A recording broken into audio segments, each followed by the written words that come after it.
Tonight, we're going through Chianti Classico, the great region of central Italy. Our first wine is the 2020 Badia a Coltiviono Chianti Classico. Now, this estate has actually been around for almost 1,000 years, and Coltiviono actually translates to good harvest. This has generally been one of your classic wines, one that you see on the shelves a lot. Really accessible, really open and delicious on the go. This is really nice and upfront. It does lack a little bit of depth, but really balanced and elegant, with a nice juiciness in the red fruits. Some plums, some pomegranate, a bit of raspberry. Some nice licorice notes as well. If you're a fan of more upfront, sort of juicy, red fruited wines, I think this is a great one to go with. Again, it still does lack a little bit of that depth, but hey, we're talking about something in the 20-25 range that I think would be perfect with some pizza or some red sauce pasta. Our second wine is one that gets me really excited. This is the L'Erta di Rada Chianti Classico. Now, this is a one-man show that started in 2006. He's been organic the whole time, but only recently has gotten certified because, well, he couldn't afford it. This is coming from some slightly higher altitude, and he does everything about as hands-off as you can when it comes to winemaking.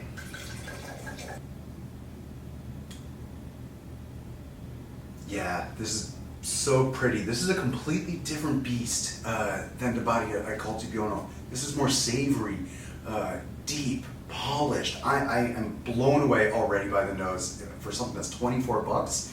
Are you kidding me? Wow, okay, I'm floored. That's awesome.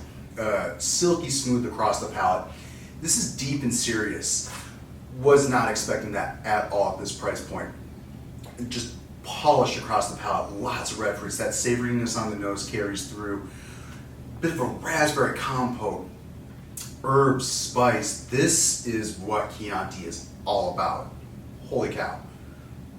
Be sure to remember this one. Our third wine is Castellina e Via Chianti Classico. Now, this is an estate that's been around for over almost 50 years now, and they do everything in the most painstakingly possible ways. They do things that clearly say they hate money, but it means they also like the art of it. Now, as you've noticed, these wines are normally in the 2020-2019 vintage. Well, this is 2018. The woman that owns this ages all of her wines in large boat teas, so those are the big barrels that you'll see occasionally in Chianti.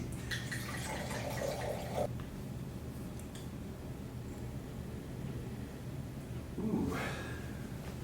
This, to me, is one of the more elegant style of Chiantis. This has that sort of nuance that I do love in Sangiovese.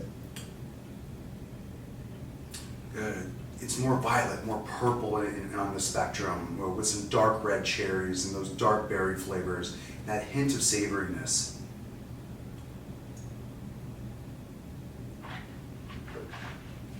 So I had some really high expectations going into that, and I can definitely say the expectations have been met. This is lovely, silky smooth across the palate, and you can see that extra year that she waits to bring out the wine allows for a more complete wine, and as it just caresses your palate. The tans are nice and silky right here on the sides. I like this a lot. Our fourth wine is one of the classics from Chianti, Isole e Olena. This is one of the biggest producers. They've been around since the 1950s, and they're just one of the leaders. So where these previous three wines went more towards the purple and red spectrum, this almost more goes into the black fruited spectrum. It's not fully like a dark wine, but there's something a little more brooding, a little more heavy. Not fully black cherry, but getting close to that. More of a raspberry, some cassis, some currants. This is a wine you can drink right away. It does lack a little bit of depth compared to the other two, the previous two, but I'm still a fan of this, especially when you can just grab and go with this off the shelf. Really nice, just weekend wine. When you're trying to enjoy something a little more comforting, Look, the classics are classics for a reason, and this perfectly hits those notes. And for our fifth and final wine, we have a wine that I just love. Falsina is one of the sort of behemoths in the Chianti industry, if you will. They make multiple wines. This is the Chianti Classico, and this is at their sort of base level, which they start at.